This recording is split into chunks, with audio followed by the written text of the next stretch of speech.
And good morning, everyone. Welcome to Triple H 100.1 FM and Small Biz Matters for another week of fantastic small business education and advocacy and support for those of you out there. Thank you so much for joining me. My name is, of course, Alexi Boyd, and I'll be with you for the full hour talking all things small business. Now, today's program I'm rather excited about because it's Small Business Month. We are celebrating the success of small business, and I've got sitting across from me Tom Griffith, who is the founder of Emma and Tom's Juice, a very well-known brand in the food and beverage industry. And the reason why I've got him on the show today is twofold. Number one, I want him to tell us his story, his ups, his downs, his trials, his tribulations, and the difficulties that you face when you're running a small business, particularly in the difficult food and beverage space. But Tom's also very outspoken and excited about small business. He is passionate about what it is that we do, and he's also very passionate about singing from the rooftops and making sure that the people out there, anyone he can get hold of, understand what it's like to run a small business and how important we are to this economy. Thank you so much for joining Small Biz Matters, Tom, and welcome. Good morning, and thank you. It's great to have you on the program, as I said, because, you know, Emma and Tom's is a really well-known brand.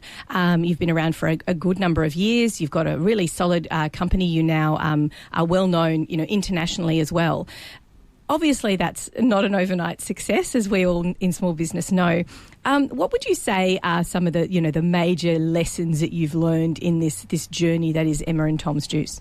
Look, Emma and I were both fairly old to be first-time entrepreneurs, but we always knew from the outset there's no silver bullet, there's no pop idol. And we focused on servicing the route trade, being your local cafes and delis and IGAs and food works, because they were owned by people who are entrepreneurs like us, and they were behind the counter serving. So if you walk into your favourite cafe and buy your sandwich, and they would say, hey, taste this new green juice from Emma and Tom's. It's fantastic. You buy it, you haven't been advertised at, you've discovered it yourself, you like it, you tell your friends. And that was the whole thesis from the outset. And probably now, after 15 years, we can probably reflect on it and say it's worked. But that's a lot of visits to a lot of shops. So it's really just getting on the ground and making and building up those relationships on a one-on-one level. Is that the secret sauce to your success? It's just work. I mean, I'm currently reading the Rip Curl story, and I read Shoe Dog about Nike last year, and it's all the same stuff. You have a product, you go out to the shops, you sell it to them, you convince them to take it on. No one knows the brand, but it's good, so people buy it, and then you make more, and you juggle cash, and you hang on, and you keep on going. And that's how it works. Yeah, and I guess those ups and downs, it's a great way of describing it. You hang on for dear life, and you just ride the crazy horse that is small business. Do you think it's made easy for us in small business, or do you think it's made hard? You know, we hear a lot about, I guess, the regulators. I guess they're in the space of administering small business, which is fair enough. But then a lot of times they say, we just want to get out of the way of small business. In a really broad sense, with your experience, particularly in that industry, is that a reality? Have they got out of the way at all in the last 10 years? I mean, you could say on paper that Emma and I were perfectly suited to do this business. We were experienced. You know, Emma had 5 years at Uncle Ben's, the Mars pet food business. And, you know, I joke that making pet food actually is not dissimilar to making a good quality fruit juice. You know, great products, manufacturing, packaging, distribution and sales. Just a slightly different Ours tastes a bit better, not quite as fishy. Emma has an MBA from INSEAD in Fontainebleau in France. She's been head of consumer marketing for the NAB. You know, I'd worked in London and Paris and Melbourne and Sydney and everywhere else. We found it hard enough. Trust me. And there's always stuff. Yeah. You know, I had Emma on the phone on the weekend. I mean, there's always something you've got to deal with. And we sort of thought, once we did our year's preparation and launched 4 bottles of juice in those days, that's the hard work done. Sort of it all starts. And every day it's about solving problems. You've got to realise that's life. If it wasn't about solving problems, we'd be on the beach in Byron Bay. But there's always stuff, as you can imagine. And with the food and beverage industry, what do you think predominantly are those problems that need to be solved? I mean, if you were talking to someone who is thinking about, you know, being inspired by you and your company, and they're thinking about going into a similar business, what would be the main things that you would give them as a lesson that you've learned? It's funny, we often joke, and this is not cocky, it's actually self-depreciating. If someone was starting a similar business, I could honestly charge them $100,000 for one day's consulting, and they'd probably save themselves $1 million. You know, because we've lost it. So, yeah. Cash, capital, In Australia, obviously, distribution's a major because of the tyranny of distance. Yeah. So to get one bottle of juice, 350 grams from Melbourne to Perth, cost me 30 cents. 30 cents. So it's expensive. So there's distribution and there's cash. And, of course, you need to make sure you've got enough cash and access to cash because as you grow in this type of business, you need more cash. Do you think it's hard? I mean, it's, cash funding and small business lending at the moment is big topic. Do you think that it's harder now than it was 10 years ago? Are we the ones who suffer as a result of the economy going up and down because of the lack of funding available to small business? I mean, we all know the banks have really clamped down, particularly since Hayne. You'll find if you have security, they love security. But in the absence of that, then you go to your non-bank lenders who are charging a real premium. Mm-hmm. And then if you're lucky, you could perhaps sell some equity, which in my mind is the dearest form of finance. So it's tough. It is difficult. I'm working on another business, and one of the guys who's a founder there made the comment that when you start, you need to have a massive margin because A, it's hard enough. So you deserve to be rewarded. And B, it's going to get chipped away. Mm. So don't start skinny. And, we always look at things like sort of price discounting and competing on price as a race to the bottom. There's a no-win. With an industry such as yours, what's a good buffer to start with? People who are sort of starting out, what would you say? Don't go into this unless you've got X amount in the bank. How long is a piece of string? It's difficult. For example, we do snacks and we do fresh juice, and they're different risk profiles. Fresh juice lasts about 2 months in a refrigerator.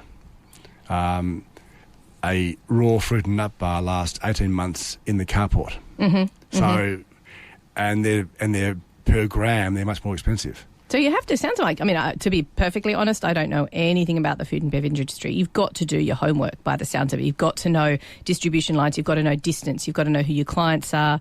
Then you've got to go out and market it. And I guess you've got to be thinking about warehousing and packaging. Are there software solutions out there that can support you? Are there things that are already in place that work effectively in the industry that you can happily say that that's something that can support a business now than 20 years ago? No. We have 40 vans who service our proprietary customer base. And many people want to ask us, can we sell our product through your van? And the answer is no, because A, the vans are full, and B, if it's not branded Emerald Tom's, it doesn't really help me at all. Right. And that's taken, once again, years of work to get that set up. And there's no sort of, once again, silver bullet there. You've got to start from scratch and go and see your first customer. Yeah. And probably each customer takes 3 visits to bear down. Because particularly when you're a new brand, now I walk in and say, hi, we're from Emerald Tom's.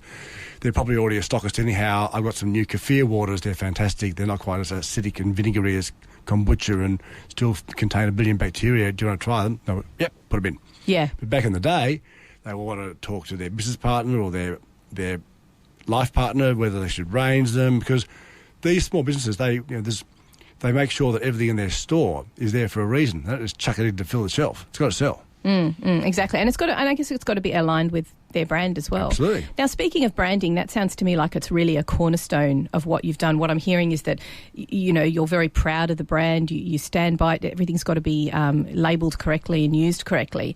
Is that something that you would say is fundamental for any small business? Yeah, one of our key sort of corporate identities is to be straight up. You look at our packaging, it's straight up. Mm-hmm. Being called Emerald Tom's could sound quite cottagey, so we have fairly industrial packaging, and it just says what it is. It says what it is in the bottle. Yeah, bang, that's what it is. And that's now been copied quite a lot because of the boldness of the font and everything else. But we try and make sure, obviously, that's uniform across the whole range, and now we've got sort of probably more than 70 different products. We started with 4. And that's been driven mainly by our route trade distribution, having these sort of 3,000 proprietary customers, because you're so close to your customer. And you're driving a van and stopping, and you put on the handbrake and say, well, hang on, I'm here. What else can I sell them? They might buy more than 60 bottles of juice a week, but they could buy some bars. So it sounds to me like that tyranny of distance is something you've actually used in your favour. You've been a bit more clever with understanding, well, if I'm going to travel all this way and get through the traffic and spend all this time in the van, I might as well think about what else am I going to support them with, how am I going to have that conversation? And maybe that's something, a good little takeaway that most businesses who are listening today can think about. What what can I do to make the most of this meeting, this conversation, this, perchance delivery even? What can I do to make the most of it? That's right. And we also try to obviously have density of customers. So you put the handbrake on and you see 4 or 5 customers before you move the van again. And now we, of course, to answer your question before, we do have things now like GPS tracking. So a lot of technology has come about that supports us, doesn't give you the answer, but it supports us, that you couldn't have got for the price 10 plus years ago. No way. So this technology now allows us to behave like a multinational, but for a fraction of the price. Yeah. So we have logistics software, we have GPS tracking, we have... And inventory software as well. That's got to be crucial. We have NetStock, which is a plug-in to J-Curve and NetSuite that we use. And NetStock helps us, once again, maximise stock, reordering. So we don't get the phone call, which we used to, from the bottling plant saying, we're making the green power, it's all in the tank, and we're running out of spirulina, which what makes it green. Right. That was happening, I can tell you. Wow. Because, of course, whatever can go wrong will go wrong early on. So now we've got the systems and the software and the understanding that we avoid all those things. Years ago, we produced a range for one of the large supermarket chains. It was a 1 litre ambient Tetra Pak. And 20 sets of eyes had looked at the artwork, and you get Tetra Paks printed. You've got to get 100,000 of each flavour done. And it was launched, and within 4 hours we got the phone call from the recall department, and it was good at recalling as they was selling. It doesn't contain the 10 cent refund in SA. We'd missed it. Oh, no. They wouldn't give us even 2 hours to go and make some stickers and run around and put them on manually. It was put into, this was the irony, the EPA in South Australia had it put into landfill. So we had 40,000 tetras put in landfill on day one. Wow. And that's a system error. Yeah. So now we have sign-offs and things to make sure that everything's compliant before it goes out. So especially with something like food and bev as well, you've got all those issues around compliance and health. Absolutely. So you've got to have those processes and procedures in place. How did you even start with that? I mean, I'm just envisaging, you're in I'm assuming a garage, a storage unit where you're making the juice for the first time. Where did you start? We started in Emma's kitchen for a year doing that, and of course we used juice from the market or fruit from the market. It was all lovely. We had focus groups. The first focus group, when they all arrived, we served them wine, so their palate was shot. Live and learn. And then you go from the kitchen to the smallest, most modest bottling plant. And how do you find that? Well, we had a bottle made and designed, and people who make bottles tend to send them to bottling plants. So you sort of follow the thread, and we found this very old, quite antiquated plant. And then you start making commercial mixes up there to test.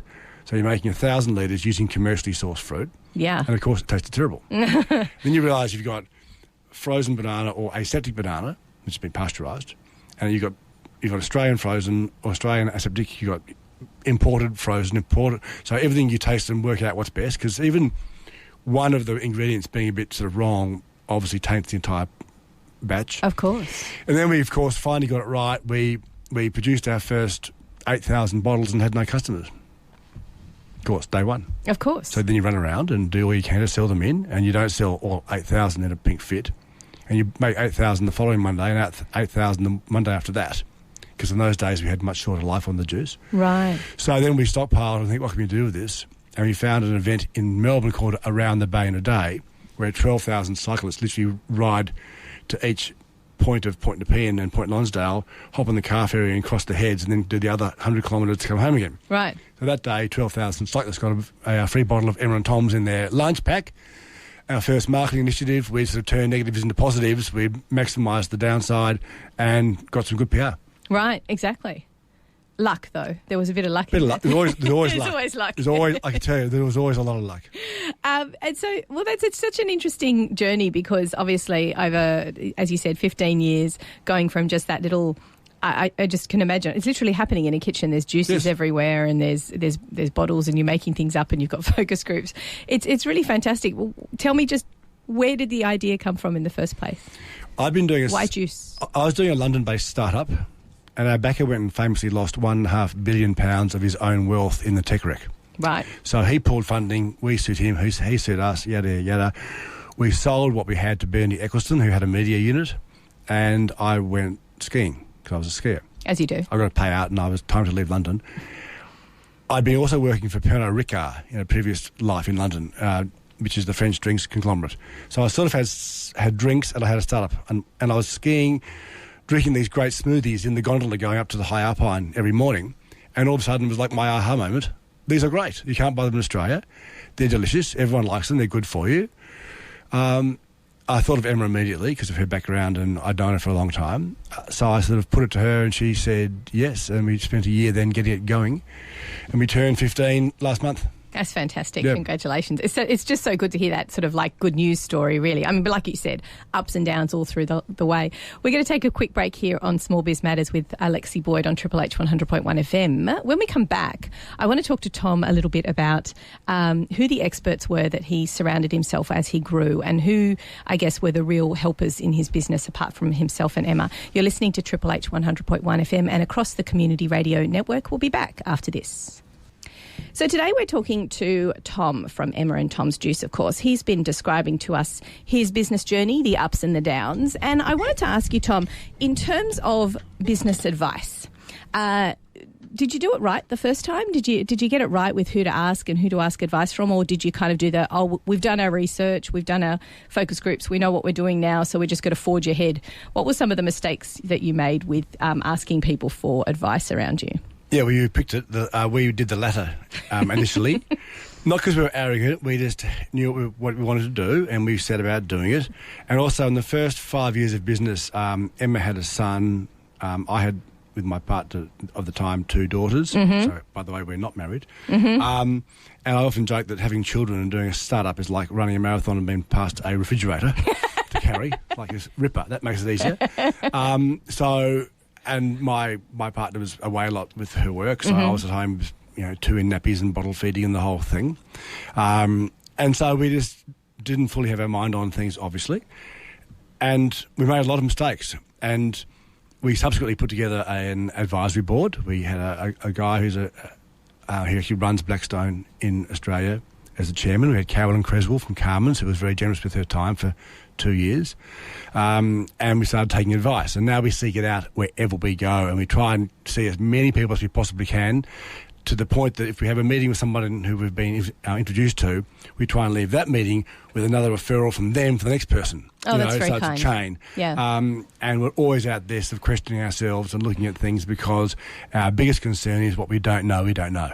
And that's the big thing. Tell me about those advisory boards. That sounds really interesting. So at what stage of your business growth were you doing that, and how did you put that together? Was it literally just almost a mentoring kind of relationship? Yeah, look, this guy, James Carnegie, is an old friend of mine. He came and saw us. He just left a large PE firm called Archer, having sold Cellar Masters to Woolworths, and he was having some time off, and he came and had a chat. And I said, do you think we should have an advisory board? And he said, shit, yeah. Like that fast. And Emma said, why? We know what we're going to do. And he said, Emma, it's 2 hours of free advice. Like, duh. And it is. Every quarter, you get 2 hours of download from 4 people who have had other experiences. That gives you work for the following 3 months. And so it was it's hold a mirror up. Yeah, I was going to say frank. Accountability. And they walked out of the first meeting, and I said to Emma, I'm quite pleased I wasn't sacked. It's great. It's hand over the flame stuff if they're doing their job. So that was very helpful. And I like that idea. It's kind of like a mentorship, but it's in the form of a board, and it's structured. And, he said, look, don't pay us because you couldn't afford to pay us what we're worth, which is a fair point. So we try to make it fun, have some dinners, give them referring opportunities and everything else. We now actually are very lucky to have a man who Emma knows. His name is Kurt Leonard, who's got almost zero online footprint. But he's the ex-CEO of Mars Australasia. So with years of experience. And we go and have coffee with him and just have a chat, and he sort of just guides us, and it really helps. And so that evolved from being a structured board and something that you met quite regularly into just, I guess, an evolution of advisors that you occasionally drop into and keep on getting help from. Those advisors, are they filling a particular role, say as an accountant or a lawyer, or is it more just business acumen in that space, in your food and beverage space? We've been, I think, quite good at either taking advice or paying for it, but just not for too long. So if we need advice on, say, grocery or IT, we ship in the expert and learn and pay them casually, and then stop paying them and do it ourselves. We all often find, we think, that sounds hard, let's get someone to help us. And when you actually do it yourself, it isn't that hard, and you work it out. And you always find you do it better when you do it yourself. no one cares more than you do. So we've sort of taken that on. We've now got an excellent CFO, really for the first time ever. He's been in his seat for a year, and it's just a breath of fresh air. The quality of reporting, the timeliness of reporting, what he's doing with NetSuite, and the information he can pull. We got money out of the NAB last year, quite a lot, on the back of having quite a lot, and post Hain. And they said, okay, if you want to apply, here's a list of requests you must respond to. And my CFO, he just put together one spreadsheet with some 12 tabs, and it was just like a pooh-yeah. they got it and said, well, we can't argue with that. Yeah. Bang. So that's where the quality of information is just vital. And do you think that they're having that sort of the software in the background, working in the background in real time, it makes all the difference to be able to produce those quality reports in order to get the funding, in order to grow? Oh, absolutely. I mean, our incumbent software could only record stock in one location. So we had this spreadsheet that was invariably wrong and 4 months out of date. And we have stock in, obviously, 4 warehouses that we own, an off-site warehouse, 40 vans could be deemed stock locations, and 60 SKUs. And we produce really just in time. So now we have a person who sits on that as well, and we have a production and procurement manager. But in the early days, it was all spreadsheets and Band-Aids, and it's a nightmare. So the quicker, we were too slow to move, the quicker you can move and accelerate. And these programs actually aren't that expensive even, so it's ludicrous. So now all the drivers have PDAs that are in the cloud and real time. So, you sell one bottle to one shop in Woolloomooloo, and we can see stock drop down by bottle in the office. Wow. It's that good. Yeah. So it's a godsend. Yeah. And it sounds to me like you almost said there, if you had your time again, you would have moved on to that faster? By a decade. It was around. It probably wasn't around as well. So you play the cards you're dealt. But back to what you don't know. So I went out and looked at all the alternatives, and it became very, very clear that NetSuite was the no-brainer, and it has been.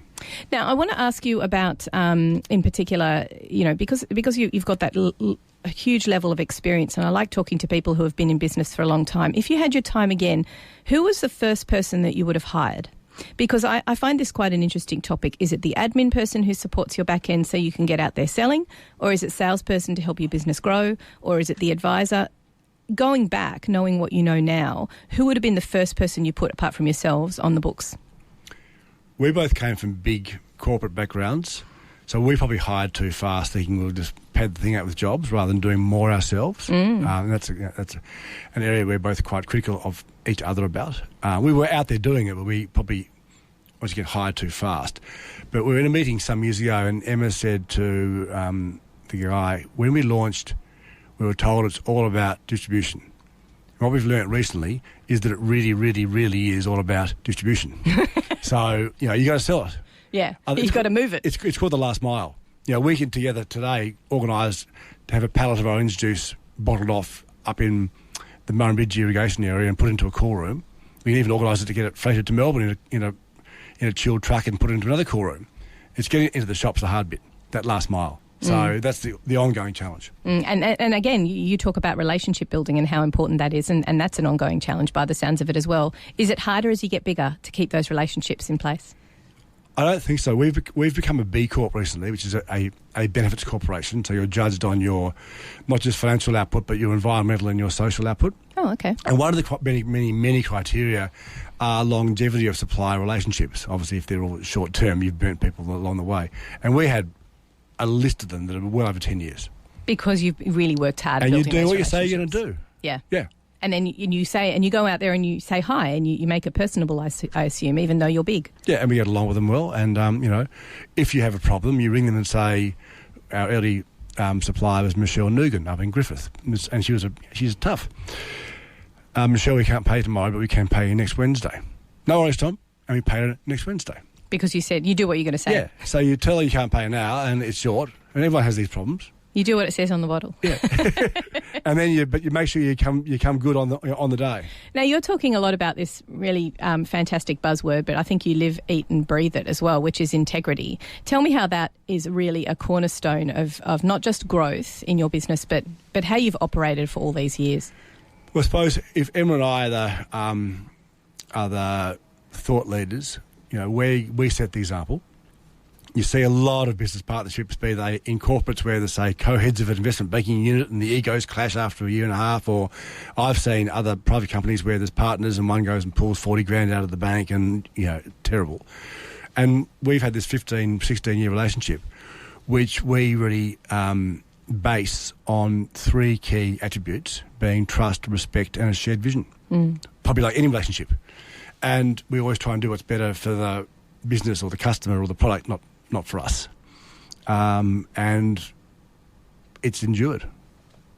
And, I can't say I've got integrity. You don't label yourself like that. But, Emma does. If Emma even sells a bit of juice to a friend for $20, I'll get to the office and find a $10 note in my drawer. I mean, it's that clear. Yeah. And I guess it's a little bit about the personality, but how you've, worked with each other as a partnership. If you make that the reason why you're in business and the way that you behave with one another, then of course the growth comes easily after that. And there's the bigger picture. There's the long-term impact. So you want to make sure you're behaving in a long-term fashion and not trying to do a short-term win. What about integrity with your employees? That's such a hard balance to find with running a business. On the one hand, you've got a minimum wage. That's what you have to pay them. Of course, you're going to do that. You meet all your obligations. How do you find the balance between what you can afford and what you need to do to keep up your integrity with your employees? We definitely reward or over-reward people who deserve it. Longevity, obviously, and loyalty gets rewarded. Effort gets rewarded. Innovation gets rewarded. So we have a very generous bonus system for all of our van drivers. One of the other B Corp measures is the disparity between the lowest and the highest salaries and the percentage of non-executive pay, which is bonus, for example. So we have new account bonuses, we have sales targets bonuses. So if you're just one of 40 drivers, so not doing a management role, but you're excelling, you can up your salary by 50%. Just by tapping into those opportunities. By doing a better job. Could I ask you about how you, control's the wrong word, but how do you understand how your employees are going on the road when you've got such tyranny of distance between you and your employees? How do you manage that? We have a management structure where there's a state manager overseeing each group of vans and drivers. Obviously, we have GPS, and we were told when that was installed, you're going to lose a third of your staff in the next month, to the point that we, because you can map them. And one girl, we said, you've been parked outside your house now 3 times today. And her response was, I resign. Yeah. So, and we didn't bother. Was that the reality that you really were going to lose a third? Yeah. So then you have sales figures, and you can have a run that covers the southern suburbs of Sydney, and one week it's doing $3,000, and a new driver comes on board and does 1.8. Bang. Yeah. So it's very transparent. Yeah, and I guess that real-time data as well, what makes it real. Moving into the next 10 years of having that sort of workforce, and the workforce that grows up with understanding that they're kind of going to be tracked. I don't like using that word, but they're going to be monitored in such a way. You have to, otherwise what's a good day and a bad day? Exactly. And then how do you, the business owner, know what's happening as well? Well, we look at reports, which will now get pumped out automatically from NetSuite. Yeah. So it's very simple.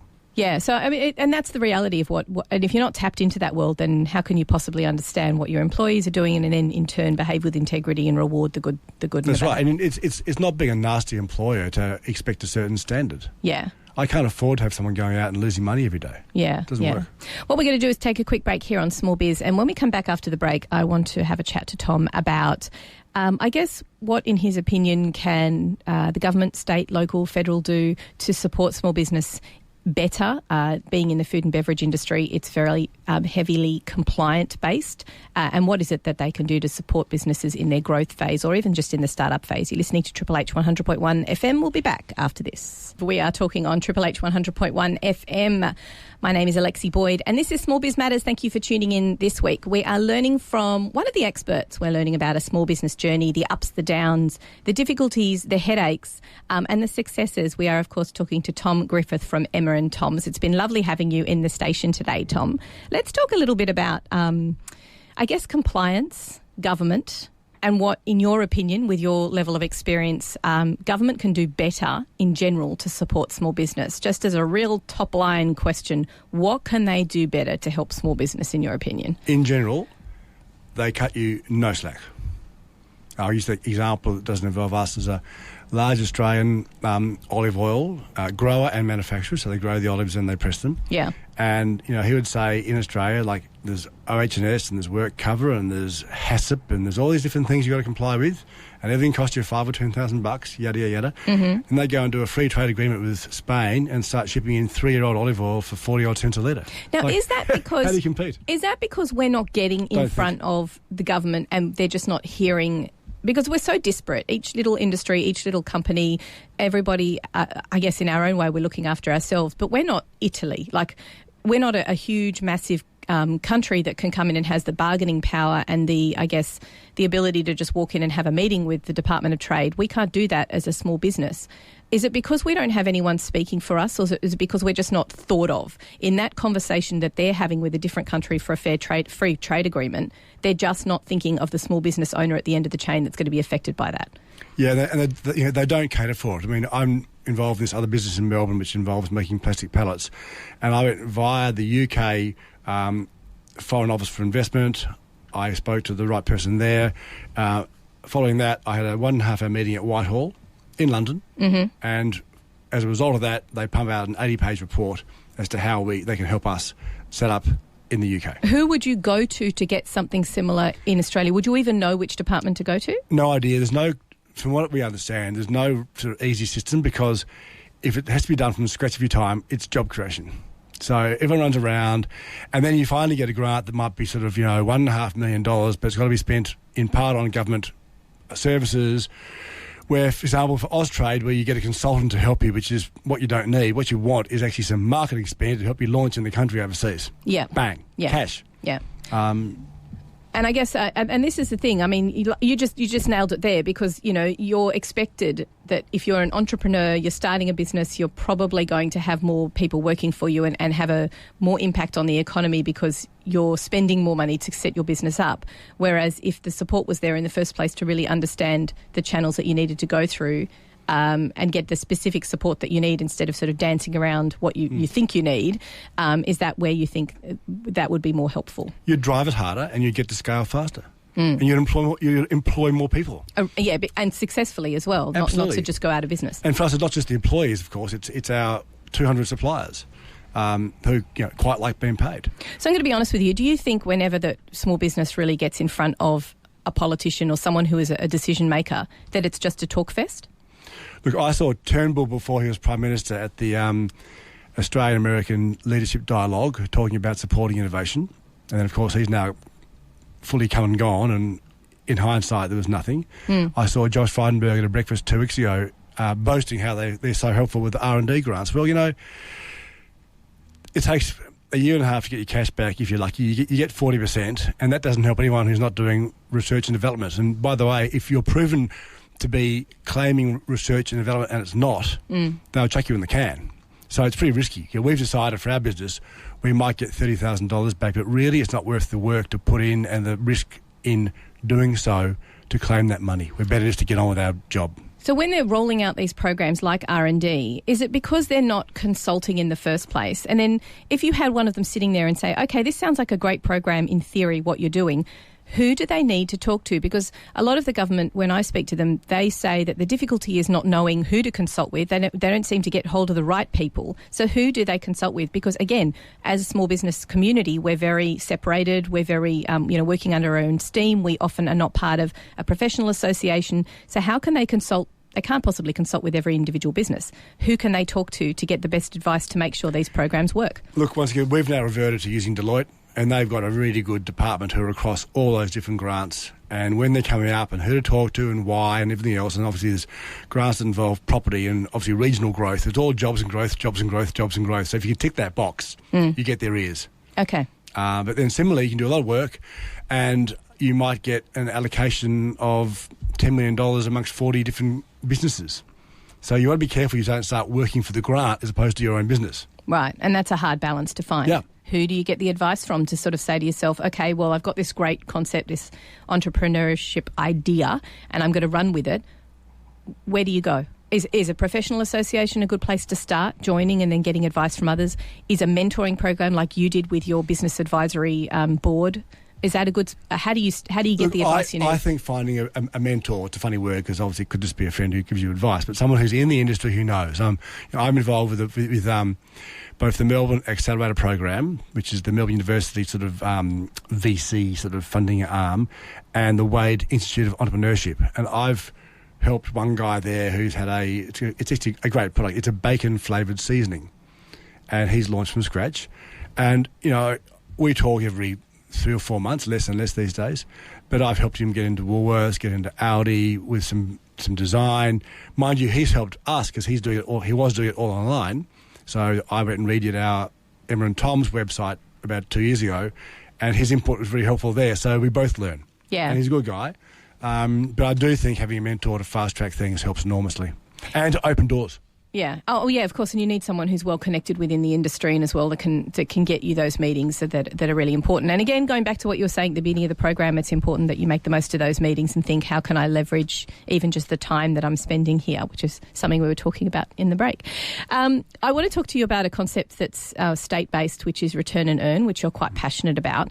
Can you tell me from your perspective as one of the successful small businesses in this program, how it doesn't always work and the public perception is not really marrying up with what the experience of small business is? Yeah, firstly, let me say I abhor pollution. I think people who litter are just disgraceful and lazy. And our pallet business will hopefully use and utilise every single used bottle in Australia and halve deforestation. So we're doing our bit there, I can tell you. But on the return and earn, we've had to fund it as suppliers. So it was a government scheme. It was the only environmental scheme, despite being offered $15 million by large industry players to put in more recycling bins in the streets and things. They were adamant they wanted to do this. The way it works is, of course, they charge us 14 cents per bottle, which is the 10-cent refund and a 4-cent or 40% admin fee, which is huge, obviously. So hang on, you produce a bottle and the government sends you a bill for 14 cents. Yep, they look at our sales and we declare sales, etc., and we pay 14 cents a month in advance per bottle. Now, what happens there, obviously, a retailer wants to make a margin of about 50%. So if a bottle was $2 and it goes to $2.14, they say, well, it was $4 in my shop, now it's $4.28, let's call it $4.30. So then the consumer comes along, you pay your $4.30, you've paid 30 cents more, and then if you drag your sorry backside down to the recycling depot, you get back 10 cents. I'm still confused about this 14 cents. It's the 10 they pay the consumer, yeah, plus 4 cents to run the scheme. So the government, this is not actually costing the government at all, because I presume that this money that they're collecting off the producers of the bottles, which is yourselves and others. We're a small player, obviously. Right. But we're one of the people, and they attribute us a percentage of used bottles in the state. And the scheme is now run by 5 major industry participants via a private company, and they refuse to disclose where the funds are going. And there's billions of dollars going through this company every year, and they won't disclose transparent rates of return, who's getting paid what. They don't disclose operating costs, nothing. But going back to this 14 cents, is everyone paying 14 cents? It varies on the type of container you use. Right. So ours are levied at 14 cents. Mm-hmm. I don't know about cans because we don't do cans, of course, but it's all different. Do you know of any businesses that have gone out of business as a result of return and earn, or just couldn't get started? I don't, but it definitely impedes growth because people like these boutique beer brewers and things, because every new container you produce, every new barcode on a new flavour, you have to pay a fee to register that. So it's scannable. Yeah. So it's just another cost. I mean, it cost us, in a cash flow sense, about $60,000. And why would have putting in the you mentioned at the beginning when originally the industry said, look, we think that it would work more successfully if people were encouraged to recycle at the point of sale and there were separated bins, and that's where the stuff was recycled and set up. That's right. Why would that have been a better option for the industry as a small business owner? Well, I mean, right now this system is run by the government because they wanted to make a statement. But I'm saying people don't want to litter. If you give them more chance to dispose of their products easily, they will do that. And I believe also the roadside system, I know for a fact, was working extremely well with all the household waste. But there's still the problem is there's a disconnect in Australia about circular recycling in the first place. Mm-hmm. the Minister in Victoria commented that with the collapse of SKM recently, they are now getting back on track to produce clean, recyclable material to be able to, and she said it, sell overseas. So there's the mindset still that bury it or get rid of it. Yeah. Where we're going to start reusing it in a circular fashion. And, I'd remarked to Andrew on the day of the climate protests, I said, isn't it funny, we aren't marching, but we're hopefully going to halve deforestation. And true to form, he said, yep, you can jump up and down all you like about it, but what are you going to do about it? And that's pretty true. Yeah. Look, it's an interesting conversation, isn't it? Because I think we look, and having said that, I'm ridiculous. Like there's 17 different ways you can put any piece of rubbish in my house anywhere, and I've got lots of different, bread tags and sushi, everything's completely separated. But you don't think about the impact of these schemes that can have on the end users or the end operators, which is, of course, small business. And it's something that needs to be brought to everyone's attention. It's a government scheme. They should fund it, is my point. And make it transparent. Right. Those are the two main points. Yeah, the transparency, I think, is very important as well. It's disgraceful.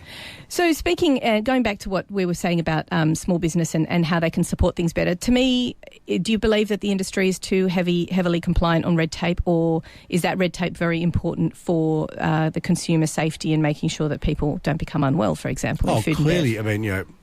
For food and beverage, you must have an incredibly high level of food safety, and we have food safety consultants, we have everything tested in labs. I mean, we are highly compliant.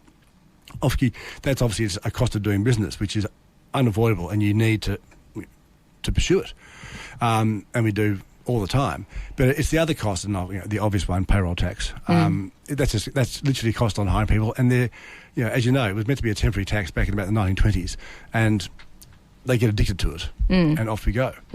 So, and what would you say to the state government if they said, but we're increasing the threshold? So it's now in New South Wales a $1 million threshold or they're heading towards a $1 million threshold for payroll tax in New South Wales. But you're national, so you've obviously got different payroll tax schemes you need to be compliant with. That's right. And we were going along blindly, not even thinking about it. And of course, you're reporting payroll in other ways, like for your superannuation payments and things, and they're all cross-checked now. So of course, all of a sudden you get hit with all these bills. Without any sort of real warning, and call us naive, it just wasn't on the radar. And it's another expense. That's all. I mean, just make it a bit easy. Could you? Yeah, that's a good point. Make it a bit easy. just it's hard enough. Yeah, that's right. Exactly. Look, I'd like to thank you so much, Tom, for coming and joining Small Biz Matters today. You've been incredibly generous with your experience and your time, and just helping us learn from one of the big boys about what success actually looks like, and what you'd like to see the regulators and government bodies do to do better to support small biz. Thank you so much for joining Small Biz Matters here with myself, Alexi Boyd. Thanks for coming on the program. No, thanks. Good fun. Now, if you've missed any of today's show, you can, of course, catch up via our podcast on all podcasting channels. There are over 150 fantastic podcasts like this, long form, and we have yet to repeat a topic because, as you know, as small business owners, there is so much out there to learn. Join me next week for another fantastic guest here on the show. We've actually got lots and lots of guests coming up as the next few weeks progress. And I'd like to thank you once again for joining me, Alexi Boyd. Make sure you subscribe to the newsletter smallbizmatters.com.au, and I will see you all on Triple H 100.1 FM next Tuesday.